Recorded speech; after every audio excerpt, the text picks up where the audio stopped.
Bonjour chers téléspectateurs, que le Seigneur puisse bénir votre journée, qu'il vous accorde selon les désirs de votre cœur. Voilà, nous nous retrouvons une fois de plus. Avant d'entrer dans le vif du sujet de ce jour, permettez-moi que je remercie comme d'habitude ceux qui cliquent j'aime, ceux qui nous encouragent parce qu'ils ne se découragent pas à nous encourager, alors nous aussi nous ne nous décourageons pas à les remercier. Que Dieu vous bénisse. Merci à ceux aussi et celles qui nous soutiennent, qui comprennent le travail que nous sommes en train de faire. Nous étions arrêtés à $302 alors que nous devons arriver dans les $5000. Petit à petit, l'oiseau fait son nid, n'est-ce pas? Qui donne $10, qui donne $20, qui donne $50. Alors, nous étions arrêtés à $302 et nous avons reçu avant-hier $12 de M. Kimwana Vulbran depuis la Belgique, je crois. Ensuite, nous avons reçu $50 d'un monsieur qui n'a pas voulu qu'on cite son nom ici. Il a dit, moi, je donne, j'offre ça pour le moment. D'ailleurs, j'en ferai beaucoup, mais pour le moment, ne citez pas mon nom. Kaka, de là où tu es, nous vous remercions. Ensuite, il y a la maman qui m'a appelé le matin. Elle a refusé que je cite son nom. Mère, merci beaucoup pour les $20 que vous m'avez appelé ce matin et que vous allez envoyer et que vous venez d'ailleurs d'envoyer. Merci, que Dieu vous bénisse dans votre anonymat. Alors, si on additionne les 302 plus $12, et là, nous aurons $314 plus $50, ça serait $364 plus les $20 d'aujourd'hui. 300, ça sera $384. Donc, dans la caisse, nous avons $384 sur 5000. $384. Petit à petit, l'oiseau fait son nid. On vient de loin. Donc ça, c'est déjà beaucoup. En tout cas, un grand merci. Et continuez toujours à soutenir. Nous allons construire ensemble, petit à petit, comme on fait dans les paroisses, $1, $1. Et nous allons y arriver. Tout dépendra de vous. S'il faut attendre une année, nous allons attendre une année. Si c'est attendre 6 ans, on va attendre 6 ans. Si c'est, en tout cas, comme le Seigneur le voudra. Voilà. Et merci aussi, je n'oublie pas aux personnes qui ont envoyé la vidéo à d'autres et qui ont demandé à leurs proches de s'abonner, puisque ce matin, nous sommes arrivés dans les 6004 personnes, donc 6K. C'est déjà beaucoup par rapport à ceux qui ont 300, par rapport à ceux qui ont 1000. C'est déjà beaucoup, mais continuons encore à grandir notre famille parce que nous devons être nombreux pour que nous puissions nous informer. Et j'avais dit la fois passée que de là où vous êtes, c'est comme ça que nous pouvons aussi constituer un peu la chaîne. Si vous avez des manifestations dans votre paroisse, baptême, je sais pas, ordination, je sais pas quoi, ou parfois des choses qui arrivent, vous devez nous envoyer les images. Si vous avez la possibilité, vous prenez votre téléphone, vous filmez, mais filmez dans les paysages. Pas comme ça. Filmez comme ça. Et puis, vous m'envoyez les images. Bon, vous me dites tout simplement ce qui s'est passé, j'en parle. Comme là, j'ai reçu les images de la basilique de la Kenya Lubumbashi qui a été justement saccagée. Je vais en parler dans cette émission d'aujourd'hui. Ce sont les gens qui m'ont envoyé parce que moi, je peux pas être peut-être à Kasongo, je peux pas être peut-être à Butembo, Beni Butembo, je peux pas être peut-être à Kananga, je peux pas être peut-être à Mweneditu. Vous m'envoyez les images, bon, j'en parle. même ce qui peut se passer dans la société pour informer d'autres. Vous m'envoyez, mais il faut que ça soit vrai, hein, vérifiable. Même si vous m'envoyez, je dois aussi vérifier pour que je sache que c'est vrai. Mais c'est une façon aussi de nous enrichir mutuellement. Donc, tenez compte aussi de ça. Alors, voilà, aujourd'hui, comme nouvelle d'abord, l'abbé Ferdinand Kalinga était enterré le lundi. Nous avons suivi les images, on avait parlé de lui. Il laisse un témoignage derrière lui, que son âme repose en paix. Et nous prions que les renouveaux charismatiques puissent continuer le travail que le Seigneur leur a confié. De là où ils se sont arrêtés avec l'abbé Ferdinand, il y aura d'autres prêtres exorcistes, bien sûr, qui vont continuer les travail. Voilà. Et hier, je vous ai parlé aussi de la nouvelle du décès de Monseigneur Dominique Mboulamater. Alors, il y a un téléspectateur qui m'a écrit en demandant, mais il est encore jeune, comment ça?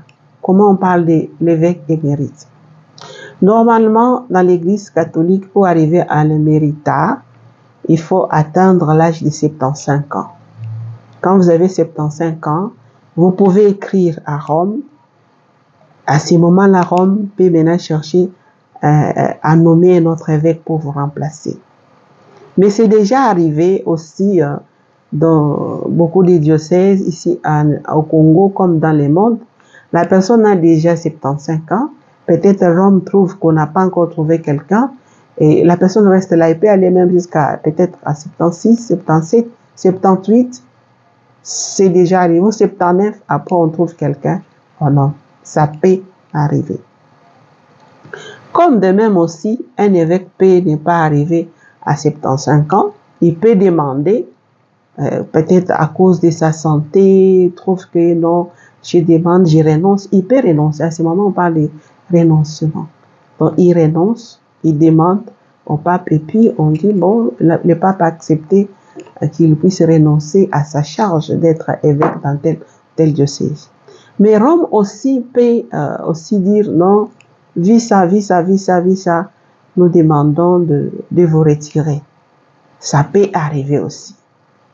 Alors, pour ce qui concerne Monseigneur Mbulamatari, Monseigneur Mbulamatari avait 69 ans, puisqu'il est né le 4 juin 1955.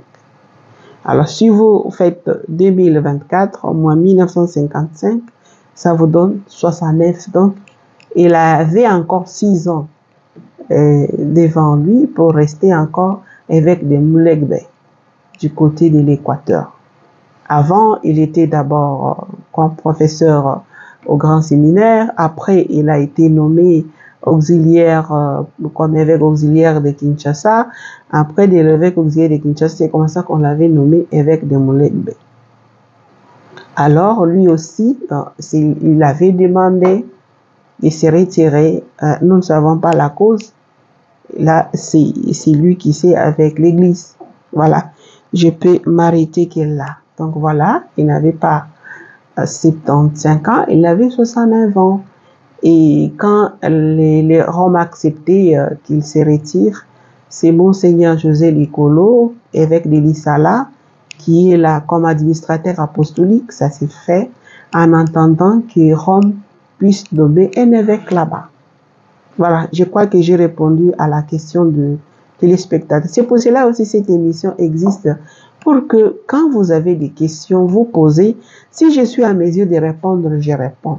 Si les questions me dépassent, je cherche les canonistes, c'est pas les théologiens, les philosophes, la question, les juristes à qui ça s'adresse. Je vais m'adresser à eux, ils vont vous donner, les biblistes, la réponse.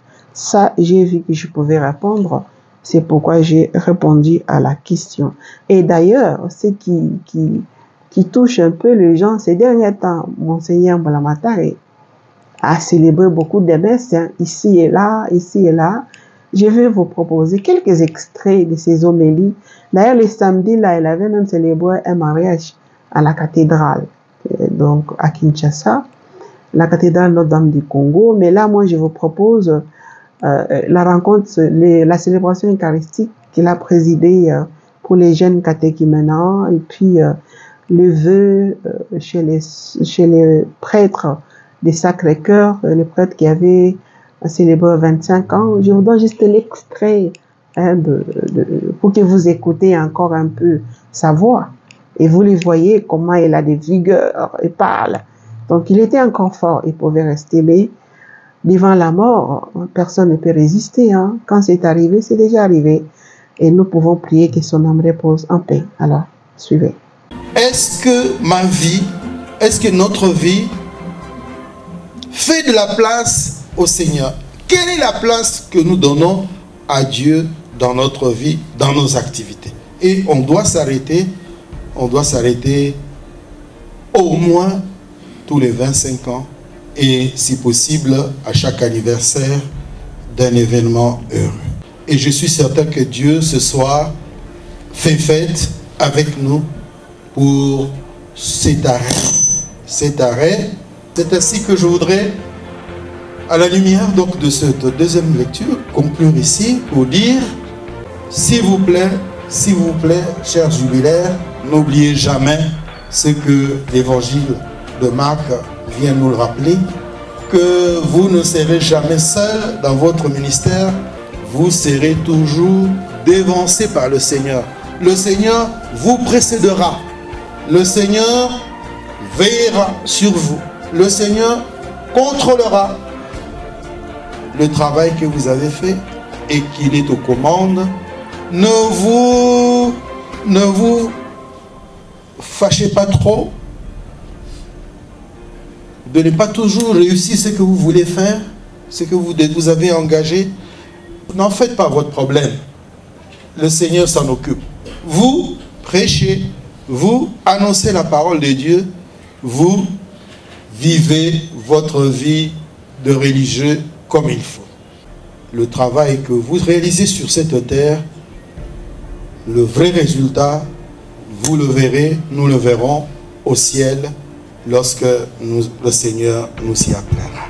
Les difficultés que vous allez rencontrer, les obstacles que vous allez rencontrer, vous êtes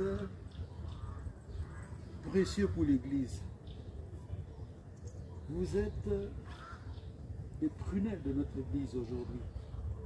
Vous avez du prix aux yeux de Dieu, aux yeux de votre Église, aux yeux des évêques que je suis venu représenter ici. Vous avez du prix. Nous comptons beaucoup sur vous. Sans vous, nous savons que nous manquerons beaucoup à notre mission de veiller à l'évangélisation du monde entier. Et surtout le monde de jeunes. Le monde de jeunes a besoin de jeunes. Il n'y a pas meilleur apôtre pour les jeunes que les jeunes. Quand ils vous verront parler de Dieu, de Jésus-Christ, comme vous avez essayé de le faire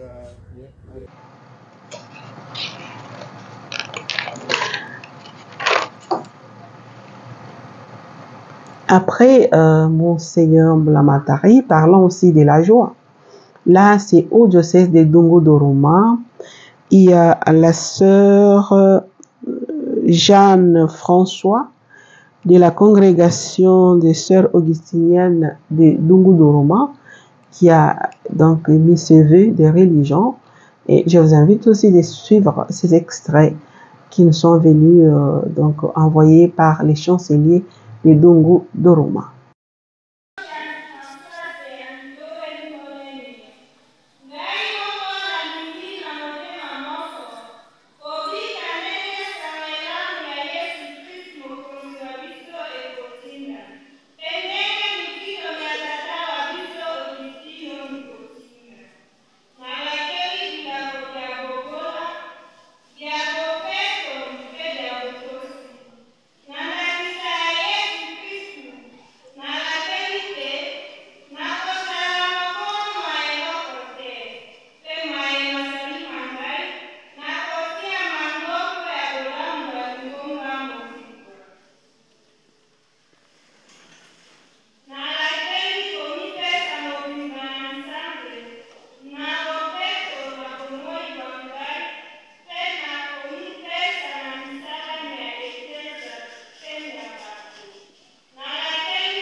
Revenons maintenant à l'histoire, ce qui s'est passé à la basilique de la Kenya à Lubumbashi.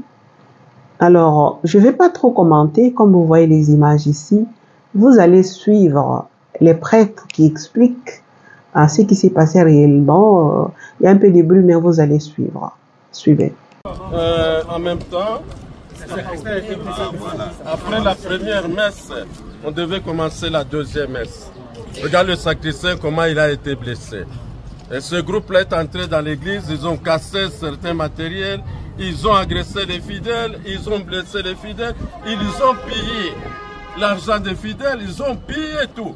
Regardez comment les sacs sont jetés. Même les souliers, ils ont même pillé un enfant. Regardez, vous-même voyez comment il a été blessé. Est-ce qu'il concerne le mouvement des jeunes ou la politique? Hein? Si on doit maintenant aller jusqu'à profaner l'église de Dieu, vous trouvez ça normal?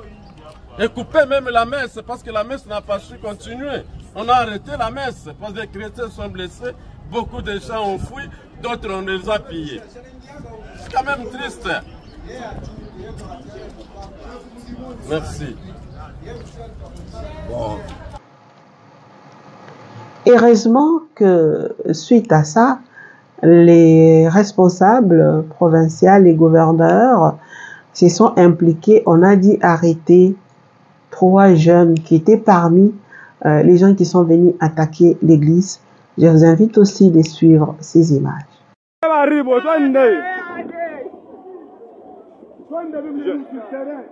Les choses sont allées très vite. Ces 3 jeunes gens font partie du gang qui a attaqué les fidèles et profané la basilique Sainte-Marie de la Kenya en pleine messe du dimanche 25 août. Et quelques heures après, les services de sécurité ont réussi à mettre la main sur 3 de ces profanateurs. Ces présumés assaillants ont été présentés ce lundi 26 août 2024 au gouverneur des provinces Jacques Kabula Katwe, entouré des membres du conseil provincial de sécurité. Le chef de l'exécutif provincial, Jacques Kabula, a fustigé les comportements de ces inciviques sans foi ni loi qui se sont pris à l'église des dieux sans aucune raison. Ces derniers doivent être jugés et punis car personne n'est au-dessus de la loi. Nul n'est au-dessus de la loi. Aucun mouvement, parti politique n'est au-dessus de la loi.